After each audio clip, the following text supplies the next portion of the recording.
بسم اللہ الرحمن الرحیم۔ السلام علیکم ورحمۃ اللہ وبرکاتہ۔ میں ایک گورکن تھا، تبھی آج قبرستان میں ایک جوان عورت کی میت لائی گئی جو شادی شدہ تھی، لیکن جیسے ہی اسے دفنانے لگتے تو قبر چیخیں مارنے لگتی اور میت بہت بھاری ہو چکی تھی۔ سب لوگ پریشان ہو گئے، 3-4 جگہ بدل کر دیکھ لی لیکن کوئی فائدہ نہیں ہوا۔ تبھی میں نے اس کے شوہر سے پوچھا کہ یہ عورت ایسا کون سا گناہ کرتی تھی کہ آج اس کے ساتھ یہ عذاب پیش آ رہا ہے۔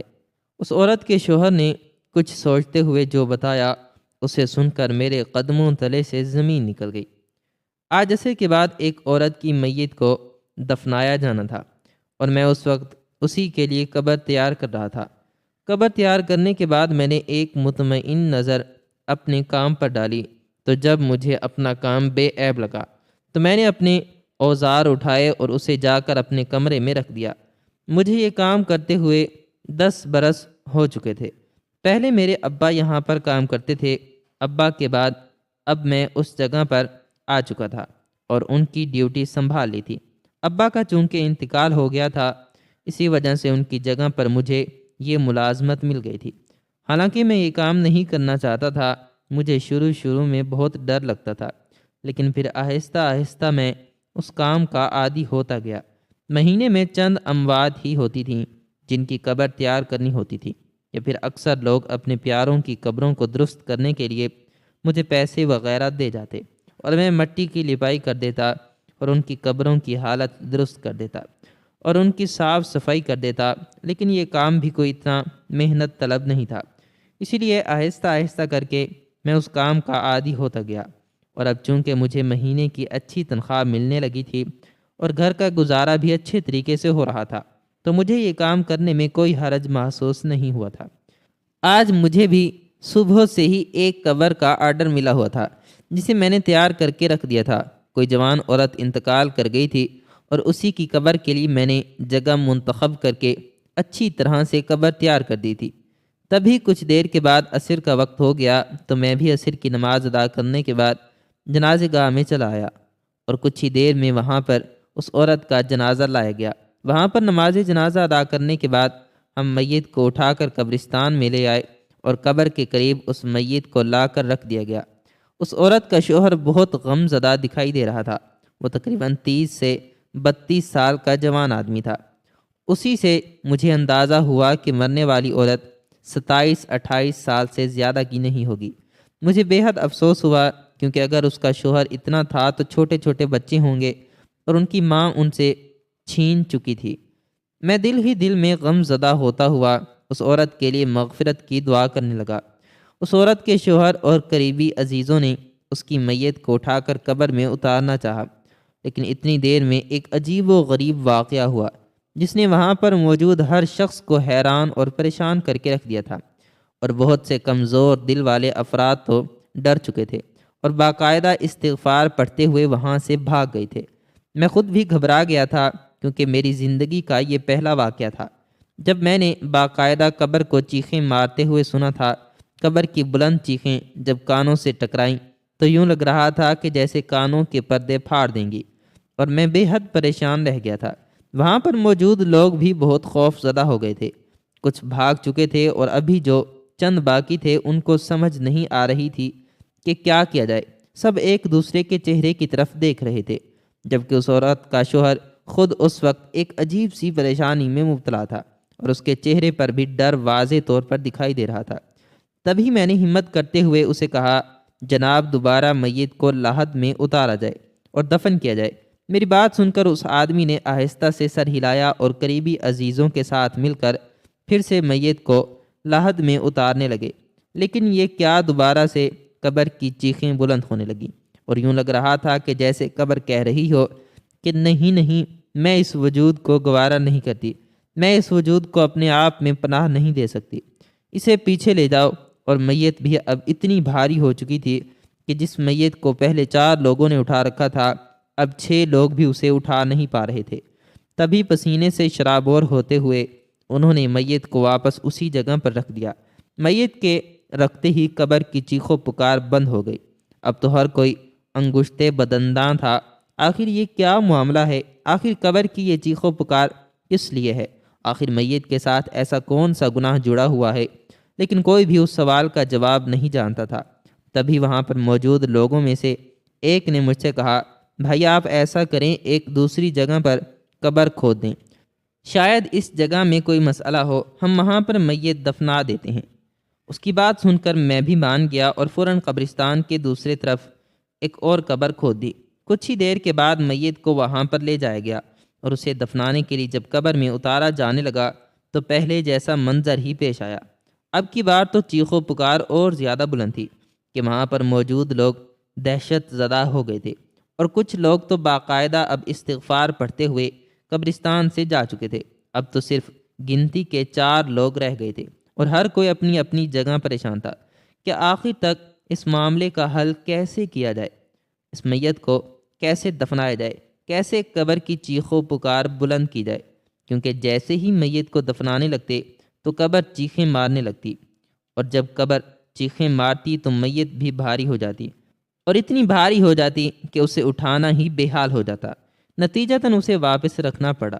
میں اپنا کام چھوڑ کر یہاں سے جا نہیں سکتا تھا، کیونکہ جب تک میت کو دفنا نہیں دیا جاتا میرا کام مکمل نہیں ہوتا تھا، اور وہاں پر موجود لوگ پریشان تھے۔ اس عورت کے شوہر کے چہرے پر بھی شدید پریشانی، خوف اور غم دکھائی دے رہا تھا۔ تب ان میں سے ایک شخص آگے بڑھا اور کہنے لگا، اشرف بھائی آپ غم زدہ نہ ہوں، ہم ایک اور جگہ بدل کر دیکھ لیتے ہیں، امید ہے کہ وہاں پر میت دفنائی جائے گی۔ یہ سن کر اس عورت کے شوہر کے چہرے کے اوپر سکون پھیل گیا اور اس نے میری طرف دیکھا۔ میں نے بھی فوراً ہاں کر دی، کیونکہ میں بھی اپنا کام جلد مکمل کر کے گھر واپس جانا چاہتا تھا، لیکن 2-3 جگہ بدل کر دیکھ لیا اور ہر بار وہی منظر دکھائی دیتا۔ ہر بار قبر اسی طرح چیخ و پکار کرتی، ہر بار اسی طرح میت بھاری ہو جاتی۔ اب تو سب تھک چکے تھے، میں خود بھی بہت تھک گیا تھا۔ 4 قبریں کھو چکا تھا، لیکن چاروں قبروں نے اس عورت کو قبول کرنے سے انکار کر دیا تھا۔ نہ جانے اس عورت کے ساتھ ایسا کون سا معاملہ تھا جو قبر اس کے ساتھ ایسا رویہ اختیار کر رہی تھی۔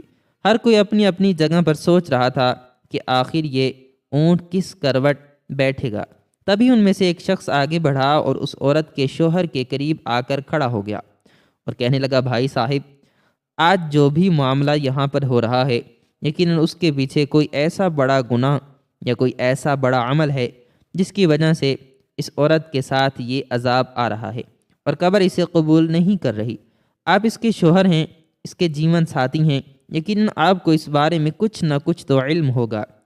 اگر آپ اس بارے میں جانتے ہیں تو ہمیں آگاہ کریں تاکہ اس معاملے کو حل کیا جا سکے اور جلد از جلد میت کو دفنایا جا سکے۔ اس آدمی کی بات سن کر وہاں موجود سب لوگ تو چونکے تھے ہی، بلکہ اس عورت کا شوہر بھی چونک گیا اور اس کے چہرے پر سوچ کی لکیریں پھیل گئیں، جبکہ اس آدمی کی تائید میں باقی لوگ بھی کہنے لگے، بالکل اشرف، تمہیں پتہ ہوگا کہ تمہاری بیوی نے ایسا کون سا عمل کیا ہے جو اس کے لیے نشان عبرت بن رہا ہے اور ایک عذاب کی شکل اختیار کر رہا ہے۔ اگر تم جانتے ہو تو ہمیں بتاؤ تاکہ اسے اس عمل سے آزاد کیا جا سکے اور اس کا کوئی توڑ کیا جا سکے، ورنہ یوں کب تک ہم یہاں پر اس میت کو لے کر کھڑے رہیں گے۔ باقی لوگوں نے بھی جب اس اشرف نامی آدمی کے اوپر اصرار ڈالا تو وہ سوچنے پر مجبور ہو گیا اور کافی دیر سوچ و بچار کرنے کے بعد کہنے لگا، یوں تو میری بیوی راشدہ بہت اچھی اور نیک عورت تھی، ہمارے حالات پہلے بہت اچھے تھے، ہم ایک اچھا اور خوشیوں بھرا وقت گزار رہے تھے، میری نوکری اچھی تھی اور مجھے تنخواہ اچھی خاصی ملتی تھی جس میں ہمارا گزارا بہت اچھے طریقے سے ہو رہا تھا۔ لیکن پھر دفتر میں ایک غبن کے الزام میں مجھے نوکری سے فارغ کر دیا گیا، حالانکہ میں نے اپنی نوکری کو بچانے کے لیے بہت ہاتھ پیر مارے کیونکہ میں نے وہ غبن نہیں کیا تھا، لیکن وہاں پر کسی نے میری بات کا یقین نہیں کیا کیونکہ دفتر کے کچھ بڑے ہاتھ اس غبن میں ملوث تھے اور مجھے جیسے 2-3 غریب بیچارے پھنس گئی اور مارے گئے اور ہماری نوکری چھوٹ گئی اور میں گھر بیٹھ گیا۔ شروع کا وقت اتنا مشکل نہیں تھا کیونکہ میرے پاس کچھ جمع پونجی تھی اور کچھ میری بیوی نے بڑی کفایت شعاری کے ساتھ اس وقت کو گزارا تھا اور مجھے امید تھی کہ مجھے جلد اچھی نوکری مل جائے گی۔ تبھی میں نوکری کے لیے ہاتھ پیر مارنے لگا، لیکن نوکریاں تو جیسے کہیں چھپ گئی تھیں۔ میں جتنے ہاتھ پیر مار رہا تھا مجھے کہیں پر بھی نوکری نہیں مل رہی تھی۔ میں بہت پریشان ہو رہا تھا کیونکہ بغیر نوکری کے تو گزارا ممکن نہیں تھا۔ کب تک یوں گھر پہ ہاتھ پر ہاتھ رکھ کر بیٹھا رہتا؟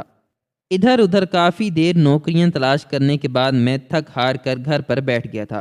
میری طبیعت بہت زیادہ چڑچڑی رہنے لگی تھی اور میں بات بات پہ غصہ کرنے لگتا تھا۔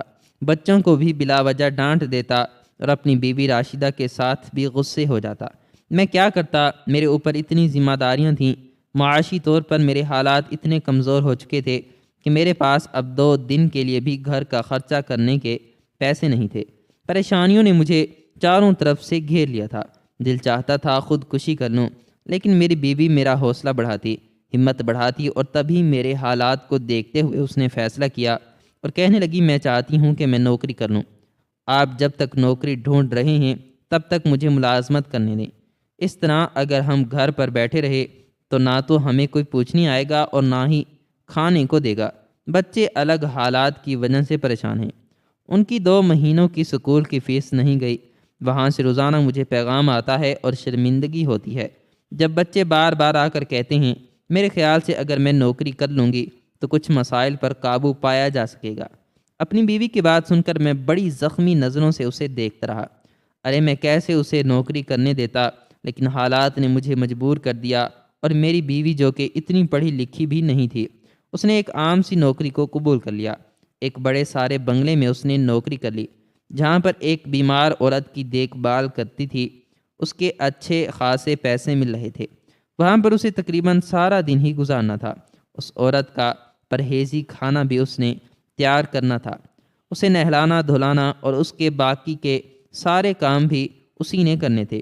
یوں میری بیوی صبح 10 بجے چلی جاتی اور شام 6 بجے تک وہیں پر رہتی۔ سارا دن بچے گھر پر ہوتے اور میں بچوں کے ساتھ گھر پر ہی وقت گزار رہا تھا۔ جہاں جہاں پر انٹرویو دیے تھے، نوکریوں کے لیے اپلائی کیا تھا، ابھی تک کہیں سے کوئی جواب نہیں ملا تھا۔ اور راشدہ اب کام کر رہی تھی۔ اسے وہاں پر کام کرتے ہوئے تقریباً 15 دن ہو چکے تھے۔ راشدہ نے ان سے کچھ ایڈوانس رقم لے لی تھی کیونکہ گھر پر راشن ختم ہو چکا تھا اور اسی وجہ سے کھانے پینے کو کچھ بھی نہیں تھا۔ تبھی اس نے ایڈوانس رقم لے کر راشن ڈلوا لیا تھا اور میں راشدہ سے جیسے شرمندہ شرمندہ پھرتا۔ مجھے سمجھ نہیں آ رہی تھی کہ میں کس طرح اپنے ان حالات کو بدلوں۔ میں ایک دم سے آسمان سے زمین پر آ چکا تھا اور اب ان حالات کو بدلنے کی کوشش میں مبتلا تھا۔ راشدہ کو وہاں پر کام کرتے ہوئے جب 2 مہینے ہوئے تو ایک دن وہ عورت اللہ کو پیاری ہو گئی۔ میں دوبارہ پریشان ہو گیا کیونکہ راشدہ کا کام چھوٹ چکا تھا۔ راشدہ نے اس عورت کی بہت خدمت کی تھی۔ راشدہ بھی اس عورت کے انتقال پر بہت نڈھال تھی۔ غم نے اسے جیسے نچوڑ لیا تھا۔ 3-4 دن راشدہ غم زدہ رہنے کے بعد اب پھر گھر پر تھی اور اب اسے بھی اس بات کی پریشانی تھی کہ کیسے کام کیا جائے اور نیا کام کیسے ڈھونڈا جائے۔ کچھ دن اسی طرح گزر گئے۔ گھر میں راشن جو موجود تھا وہ بھی ختم ہونے لگا تھا اور اب پریشانیوں نے ہمیں پھر سے چاروں طرف گھیر لیا تھا۔ جب ایک دن راشدہ ایک انگوٹھی میرے پاس لے کر آئی اور کہنے لگی، اشرف آپ اسے بیچ دیں، آپ یہ انگوٹھی بیچ کر راشن لے آئیں۔ میں نے راشدہ کے ہاتھ پر رکھی ہوئی اس انگوٹھی کو غور سے دیکھا اور پوچھا، راشدہ ہمارے پاس تو سونا نام کی کوئی چیز نہیں، تو پھر یہ انگوٹھی کہاں سے آئی؟ تبھی اس کا چہرہ ایک دم زرد سا پڑ گیا تھا، لیکن کہنے لگی، اشرف یہ مجھے ان بڑی اماں نے دی تھی جن کی میں نے ملازمت کی تھی۔ انہوں نے میری خدمت کے اعتراف میں مجھے یہ انگوٹھی تحفے میں دی تھی۔ مرنے سے پہلے انہوں نے میری انگلی میں پہنا دی تھی۔ آپ کو بتانے کا موقع نہیں ملا کیونکہ میں بھی ان دنوں کافی پریشان تھی۔ اب جب اپنی پریشانی سر پر آن پڑی تو مجھے اس انگوٹھی کا خیال آیا اور میں نے سوچا اسے بیچ دیتے ہیں۔ راشدہ کی بات سن کر میں چپ کر گیا۔ اس کے ہاتھ سے انگوٹھی پکڑی، لیکن نہ جانے کیا بات تھی، میرا دل نہیں مانا۔ میں نے وہ انگوٹھی اسے واپس کر دی اور کہا، تم اسے رکھو، میں کوئی نہ کوئی بندوبست کر لوں گا۔ اور پھر اگلے دن میں نے دہاڑی پر مزدوری کرنا شروع کر دیا۔ راشدہ اس بات کے حق میں نہیں تھی، لیکن میرے پاس اور کوئی چارہ نہیں تھا۔ میں اپنے بچوں کو بھوک سے بلکتا ہوا نہیں دیکھ سکتا تھا۔ تبھی کچھ دن سکون سے گزرے تھے کہ راشدہ بیمار رہنے لگی۔ اس کی طبیعت خراب رہنے لگی۔ کبھی اسے کھانسی ہو جاتی تو وہ ساری رات کھانستی رہتی، کبھی اسے بخار ہوتا تو وہ بخار میں تڑپتی رہتی۔ وہ دوائی بھی کھا رہی تھی لیکن کوئی فرق نہیں پڑا تھا۔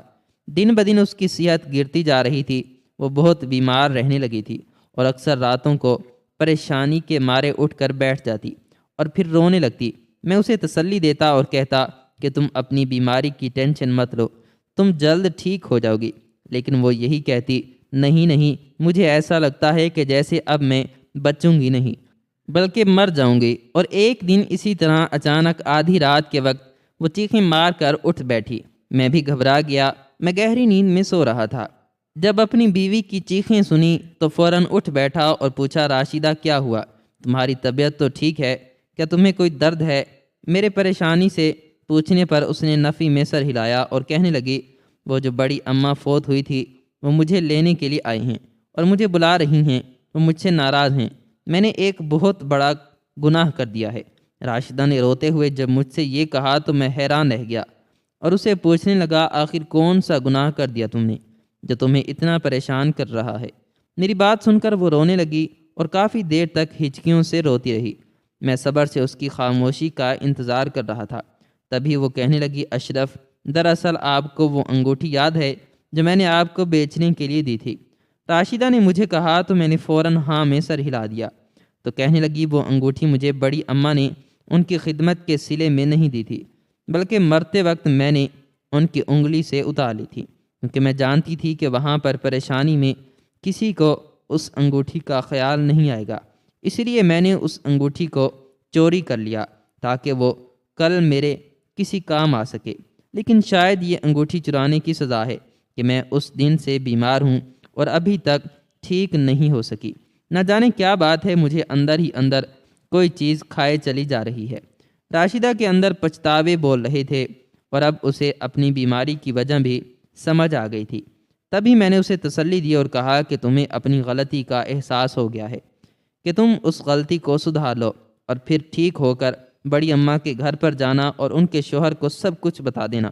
مجھے پوری امید ہے کہ وہ تمہاری بات کا یقین کریں گے اور تمہیں معاف کر دیں گے۔ راشدہ نے جب یہ سنا تو امید بھری نظروں سے میری طرف دیکھنے لگی اور پوچھنے لگی، کیا واقعی وہ مجھے معاف کر دیں گے؟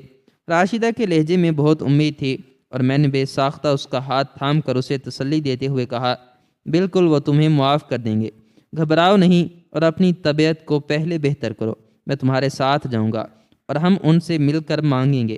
میں نے راشدہ کو تسلی دے دی، لیکن اسی رات کے اگلے دن راشدہ کا انتقال ہو گیا۔ میرے وہم و گمان میں بھی نہیں تھا کہ راشدہ یوں اچانک مجھے چھوڑ کر چلی جائے گی۔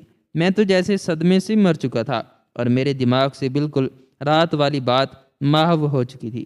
مجھے تو یاد بھی نہیں تھا کہ راشدہ نے مجھے ایسا کچھ کہا تھا۔ وہ تو اب آپ نے توجہ دلائی تو میرے ذہن میں وہ بات آئی، ہو سکتا ہے اس انگوٹھی کی وجہ سے ہی راشدہ کے ساتھ یہ معاملہ پیش آ رہا ہو۔ اشرف نے آہستگی سے بات مکمل کی تو اشرف کی بات سن کر وہاں پر موجود سب لوگ حیرت زدہ رہ گئے تھے۔ واقعی کسی مرتی ہوئی عورت کے ہاتھ سے انگوٹھی چرا لینا کتنی بڑی دیدہ دلیری اور گناہ کی بات ہے۔ یقیناً راشدہ کے آگے اس کا یہ گناہ ہی آیا ہے جو اسے بے وقت کی موت کا تحفہ دے گیا اور اس کے ساتھ ساتھ اسے دوسروں کے لیے نشان عبرت بنا گیا۔ تبھی میں نے ہمت کرتے ہوئے آگے بڑھ کر راشدہ کے شوہر سے کہا، بھائی صاحب، آپ ایسا کریں کہ وہ انگوٹھی لے کر اس بنگلے پر چلے جائیں اور ان کے مالک کے حوالے کر دیں تاکہ بہن کی میت کو دفنایا جا سکے اور ان کے لیے مغفرت کی دعا کی جا سکے۔ میری بات سن کر ہر شخص وہاں پر تائید میں سر ہلا رہا تھا۔ ویسے بھی عصر کے وقت جنازے کو دفنانا تھا، ابھی تو عشاء ہو چکی تھی۔ اندھیرے نے قبرستان کو اپنی لپیٹ میں لے لیا تھا اور ہر کوئی چاہ رہا تھا کہ گھر واپس جایا جائے۔ چند لوگ قریبی عزیز ہی تھے جو وہاں پر موجود تھے۔ تبھی راشدہ کا شوہر فوراً وہاں سے چلا گیا اور ہم سب وہیں میت کے قریب بیٹھ کر باتیں کرنے لگے کہ واقعی انسان کا کوئی بھی چھوٹے سے چھوٹا اور بڑے سے بڑا عمل کبھی رائے گا نہیں جاتا۔ اگر آپ نے اچھے عمل کیے ہیں تو آپ کو ان کی نیکی کے بدلے اللہ انعام سے نوازتا ہے، اور اگر آپ نے برے اعمال کیے ہیں چاہے وہ چھوٹا ہو یا بڑا، اللہ اس کے بدلے میں آپ کو دنیا کے لیے نشان عبرت بنا دیتا ہے۔ یہی سب کچھ راشدہ کے ساتھ بھی ہوا تھا۔ اس نے اپنی ساری زندگی بڑے اچھے طریقے سے گزار دی تھی، لیکن آخر میں اس نے ایک غلطی کر دی۔ اپنے حالات کی وجہ سے اس نے چوری کر لی اور ایک مرتی ہوئی عورت کی انگوٹھی چرا لی اور اس کے اس عمل کے بدلے میں ساری زندگی کی نیکیاں رائیگاں چلی گئی تھیں۔ تبھی اس کے ساتھ یہ معاملہ پیش آیا، اور آج وہ خود اس کھلے آسمان تلے قبرستان میں عبرت کا نشان بنی ہوئی ہے۔ اشرف کو گئے ہوئے کافی دیر ہو چکی تھی اور سب لوگ انتظار سے کوفت میں مبتلا ہو گئے تھے۔ تبھی جب وہ واپس آتا ہوا دکھائی دیا تو اس کے چہرے پر تھکن کے ساتھ ساتھ غم اور پریشانی بھی تھی۔ اس کے آنے پر سب اس کی طرف متوجہ ہوئے اور پوچھنے لگے، کیا ہوا؟ کیا اس عورت کے شوہر نے راشدہ کو معاف کیا یا نہیں؟ جواب میں اشرف اداسی سے کہنے لگا، اس کے شوہر کا کہنا تھا کہ ہم پہلے سے اس انگوٹھی کو تلاش کر رہے تھے، کیونکہ یہ انگوٹھی ہماری خاندانی انگوٹھی تھی، لیکن تمہاری بیوی نے اسے چرا کر اچھا نہیں کیا۔ میں نے ان سے بہت معافی تلافی کی، اپنی بیوی کے انتقال کا بھی بتایا، لیکن انہوں نے مجھے دھکے دے کر گھر سے نکال دیا اور کہنے لگے، شکر کرو کہ ہم تمہارے اوپر کوئی مقدمہ نہیں کر رہے اور نہ ہی تمہیں پولیس کے حوالے کر رہے ہیں، بس اسے ہی اپنے لیے غنیمت سمجھو اور یہاں سے دفع ہو جاؤ۔ میں نے آخری کوشش کے طور پر ان کے پاؤں تک پکڑ لیے، لیکن انہوں نے مجھے دھتکار دیا۔ میں مایوسی کے عالم میں وہاں سے واپس تو آ گیا، لیکن میرا دل بہت بوجھل ہے، نہ جانے راشدہ کو اس بات کی معافی ملے گی یا نہیں۔ تبھی مجمع میں سے ایک آدمی آگے بڑھا اور کہنے لگا، تم نے اپنا فرض ادا کر دیا، امید ہے کہ اب راشدہ کو دفنایا جا سکے گا، قبر اسے قبول کر لے گی، کیونکہ اس کی طرف سے تم نے معافی مانگ لی ہے۔ اب یہ معافی دینے والوں کے ظرف پر مبنی ہوتا ہے کہ وہ کسی کو معاف کرتے ہیں یا نہیں کرتے، اس لیے تم فکر مت کرو، آؤ ہم سب مل کر میت کو دفناتے ہیں اور اپنے اپنے گھروں کو لوٹ جاتے ہیں، اور راشدہ بہن کے لیے سب خاص طور پر دعا کرتے ہیں کہ اللہ اس کی مغفرت کرے اور اس کی غلطی کی سزا اسے آخرت میں نہ دے۔ اس آدمی کی باتوں میں کچھ تو ایسا اثر تھا جس نے سب کو اپنی لپیٹ میں لے لیا تھا۔ تبھی ہر کوئی آگے بڑھ کر راشدہ کی میت کو اٹھا کر لحد میں اتارنے لگا، اور اب کی بار حیرت انگیز طور پر نہ تو قبر نے چیخیں ماریں اور نہ ہی میت بھاری ہوئی، بلکہ بہت آرام سے ہم راشدہ کو دفنانے میں کامیاب ہو گئے، کیونکہ اب وقت بھی بہت ہو چکا تھا، اسی لیے اب جلدی جلدی اپنا کام مکمل کیا، اور پھر سب نے وہاں پر کھڑے ہو کر راشدہ کی مغفرت اور اس کی آئندہ زندگی کی بھلائی کے لیے اجتماعی دعا کی۔ سب اپنے اپنے گھروں کو لوٹ چکے تھے، کیونکہ رات کافی ہو گئی تھی، اور میں بھی اپنے گھر کی طرف آ گیا تھا، کیونکہ میں بھی بہت تھک چکا تھا اور اب بھوک بھی خوب لگی ہوئی تھی، لیکن راشدہ ایک لمحے کے لیے بھی میری نگاہوں سے اوجھل نہیں ہو رہی تھی۔ بار بار مجھے اسی کا خیال آ رہا تھا، کس طرح اللہ نے اس کے ایک عمل کی پکڑ کر لی اور اسے اپنے عذاب میں مبتلا کر دیا، دنیا والوں کے لیے اسے عبرت کا نشان بنا دیا تاکہ سب لوگ اس سے عبرت حاصل کر سکیں، اور جیسی غلطی راشدہ نے کی ویسی غلطی کوئی بھی نہ دہرا سکے۔ مجھے افسوس تھا کہ اس عورت کے ساتھ یہ معاملہ پیش آیا، لیکن خوشی اس بات کی تھی کہ اس کا شوہر اس کے مرنے سے پہلے اس حقیقت کے بارے میں جان گیا تھا، اور تبھی اس نے راشدہ کی آخری منزل کی سفر کی آسانی کے لیے جو ہو سکا وہ کیا، اور نتیجتاً اب راشدہ سکون سے اپنے ابدی سفر کو روانہ ہو چکی ہے، اور اس کی قبر پرسکون ہو چکی ہے۔ آج جو واقعہ میرے ساتھ اس قبرستان میں پیش آیا، یہ میں نے کبھی نہ سنا تھا نہ دیکھا تھا۔ پہلی بار جب یہ پیش آیا تو میں حیرت سے دنگ رہ گیا تھا، لیکن شکر ہے کہ اللہ نے معاملے کو سمجھنے کی توفیق دی اور اس معاملے کا حل نکالنے میں بھی ہمارے لیے راستے ہموار کیے۔ ہمیں بھی چاہیے کہ ہم کبھی بھی اپنی نیکیوں کو ضائع کرنے کا نہ سوچیں، کسی کی چیز دیکھ کر اپنی نیت خراب مت کریں۔ چوری کرنا بہت بڑا گناہ ہے، اور اللہ نے اس کی ایک خاص سزا مقرر کر رکھی ہے۔ اگر ہم اسی طرح اپنی نیکیوں کو بھلا کر کوئی غلط قدم اٹھائیں گے تو اللہ ہماری بھی پکڑ مضبوط کر سکتا ہے اور ہمیں بھی اسی طرح عبرت کا نشان بنا سکتا ہے جیسے راشدہ بنی تھی۔ اسی لیے ایسے کسی بھی گناہ سے بچنا چاہیے اور اللہ کے بتائے ہوئے راستے پر عمل کرتے ہوئے زندگی گزارنی چاہیے۔